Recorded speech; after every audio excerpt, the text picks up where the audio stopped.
नमस्कार दोस्तों, स्वागत है आपका द ग्राउंड रिपोर्ट में। मैं हूं समीर आत्मज मिश्र। वक्फ संशोधन विधेयक राज्यसभा और लोकसभा दोनों जगह पास हो गया। बहुत नैरो मेजॉरिटी के साथ पास हुआ है, लेकिन बिल तो पास ही हो गया है।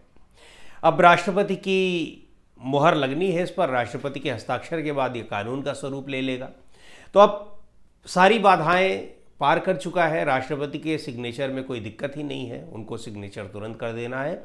यानी ये बिल अब कानून का स्वरूप लेने जा रहा है। लेकिन कानून का स्वरूप ले उससे पहले ही इसके खिलाफ प्रदर्शन शुरू हो गए हैं। विरोध प्रदर्शन एक तरह से पहले ही हो रहा था।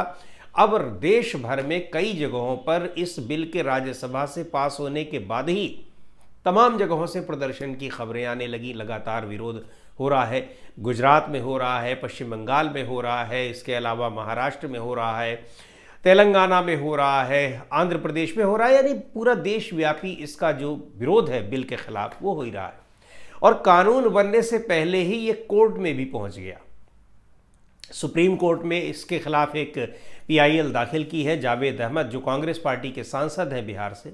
और इसके अलावा एआईएमआईएम के नेता और बैरिस्टर हैं असदुद्दीन ओवैसी, उन्होंने भी इसके खिलाफ सुप्रीम कोर्ट में याचिका दायर की है। कांग्रेस पार्टी ने पहले ही कह दिया था कि वो इसको मामले को लेकर सुप्रीम कोर्ट जाएंगे, और चले ही गए। कांग्रेस पार्टी के जो सांसद हैं और पहले व्यक्ति हैं जो इस विधेयक के खिलाफ कोर्ट में पहुंचे हैं इसके कानून बनने से पहले ही। डीएमके ने भी इसको कानूनी चुनौती देने की बात कही है काफ़ी पहले से, और तमाम मुस्लिम संगठन हैं, पर्सनल लॉ बोर्ड है, इन सभी लोगों ने। यानी अब ये विधेयक संसद में तो तमाम गहमा गहमी के बीच ये पारित हो गया, लेकिन अब इस विधेयक यानी जब ये कानून बन रहा है तो इस पर कई तरह से ग्रहण लग रहा है।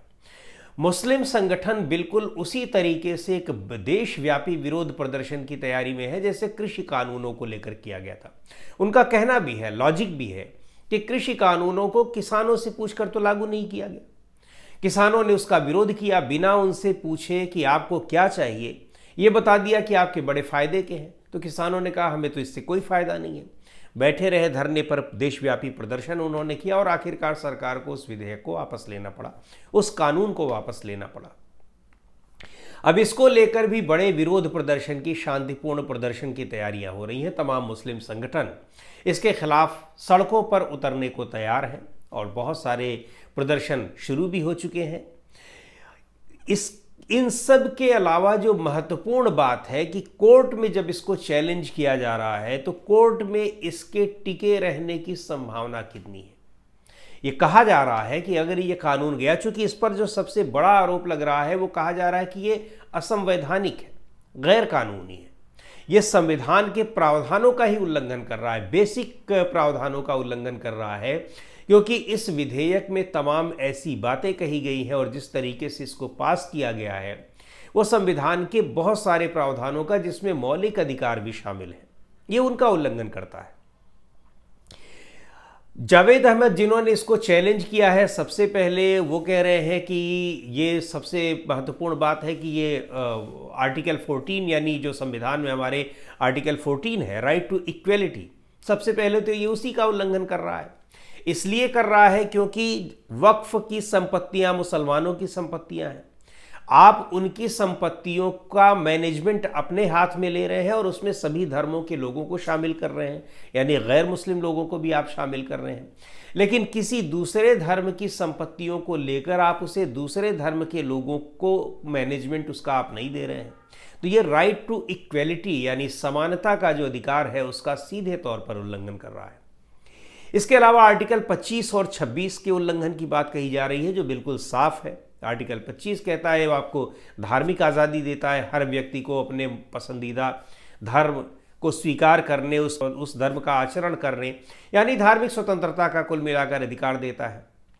तो ये आपकी धार्मिक स्वतंत्रता को भी कहीं न कहीं से छीनने की कोशिश कर रहा है, ये उनका कहना है जिन्होंने इस रिट फाइल की है।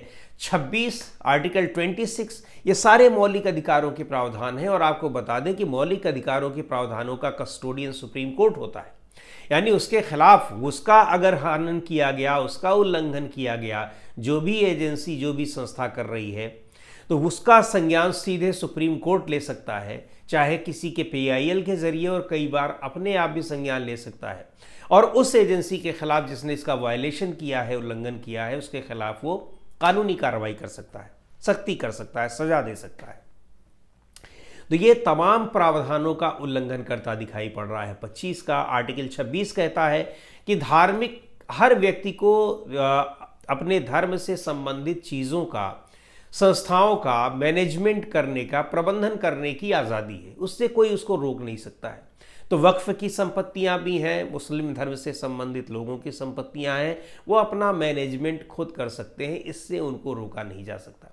ऐसा नहीं कि उनका आप ले लीजिए मैनेजमेंट, सरकार एक कानून बनाए और ले ले, जैसा कि किया जा रहा है, और उसके बाद उस मैनेजमेंट में तमाम दूसरे लोगों को भी रख दे जिनका उससे कोई लेना देना नहीं है। तो ये एक बड़ा ग्राउंड है आर्टिकल 26, जिसके आधार पर चुनौती दी गई है। उसके बाद आर्टिकल 29 और 30, 29 और 30, जो कि अल्पसंख्यकों के संरक्षण के लिए बने हुए हैं, कि अल्पसंख्यक समुदाय के लोग अपनी किसी भी अपनी भाषा, अपनी संस्कृति, अपने समाज और अपनी लिपि, इन सारी चीज़ों के संरक्षण का उनको अधिकार है। इसके लिए वो जो भी प्रयास करें उससे उनको रोका नहीं जा सकता है। तो वक्फ बोर्ड की जो संपत्तियां हैं, इनमें तमाम ऐसी भी चीज़ें हैं, आर्काइवल चीज़ें हैं, दस्तावेज हैं, इमारतें हैं, बिल्डिंग्स हैं, उनका संरक्षण उन लोगों के हाथ में है, प्रबंधन उनके हाथ में है, और इसकी आज़ादी उनको देता है भारत का संविधान, और वो भी मौलिक अधिकारों के तहत देता है। इसी तरह से आर्टिकल 30 भी है, अल्पसंख्यक समुदाय के लोगों को धार्मिक शिक्षा के लिए शैक्षणिक संस्थान स्थापित करने की अनुमति देता है। यानी मदरसे हो गए, वो कॉलेज बना सकते हैं, इन सारी चीज़ों की वक्फ बोर्ड की तमाम संपत्तियां जो है वो इसी तरीके की हैं। तो बहुत सारे जो कानून, ये संवैधानिक प्रावधान हैं, मौलिक अधिकारों के तहत आने वाले प्रावधान हैं, उनका उल्लंघन करता दिखाई पड़ रहा है ये वक्फ संशोधन विधेयक, और इन्हीं सब आधार पर इसको चुनौती भी दी गई है। All India Muslim personal law board भी इसको चुनौती देने जा रहा है, और AIMIM के नेता असदुद्दीन ओवैसी तो इसको सुप्रीम कोर्ट में चैलेंज कर ही चुके हैं। और अभिषेक मनु सिंघवी बहुत ही बड़े वकील हैं, कांग्रेस पार्टी के सांसद हैं। उनका ये कहना है कि ये सुप्रीम कोर्ट में ये बिल टिक ही नहीं पाएगा, खास तौर पर जो आर्टिकल 25, 26 और 29, 30 है। इन आर्टिकल्स के आधार पर इसको सुप्रीम कोर्ट प्रथम दृष्टया जो है वो असंवैधानिक करार देगा, क्योंकि ये संविधान के उन प्रावधानों का उल्लंघन करते हैं जो मौलिक अधिकारों में आते हैं।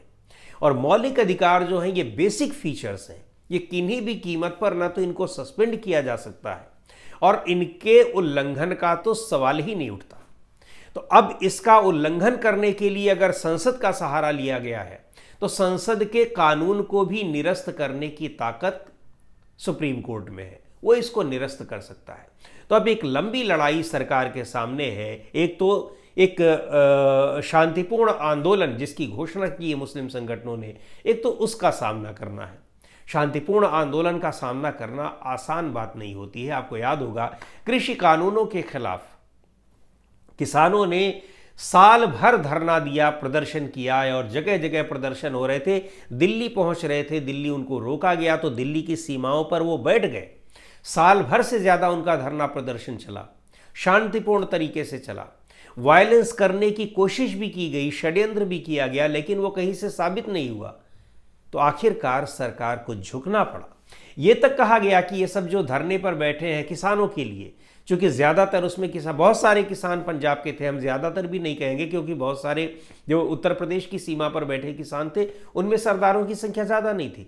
उनको आतंकवादी कहा गया, खालिस्तानी कहा गया। लेकिन आखिरकार शांतिपूर्ण आंदोलनों के दबाव के आगे प्रधानमंत्री नरेंद्र मोदी को झुकना पड़ा, और एक ऐतिहासिक काम उनको करना पड़ा कि संसद में पारित कानून को खुद ही वापस लेना पड़ा। वापस लिया गया। तो अब ये कानून, इस पर तो सुप्रीम कोर्ट की भी तलवार लटक रही है, क्योंकि ये सीधे सीधे संवैधानिक प्रावधानों का उल्लंघन कर रहा है, मौलिक अधिकारों का उल्लंघन कर रहा है। तो इसको सुप्रीम कोर्ट कैसे इसको स्वीकार कर लेगा। और दूसरी तरफ इसके खिलाफ जो आंदोलन की तैयारियां हो रही हैं, जिस तरह से शांतिपूर्ण आंदोलन की बातें कही जा रही हैं, उसको देखते हुए शांतिपूर्ण आंदोलन के आगे भी इसको झुकना पड़ेगा।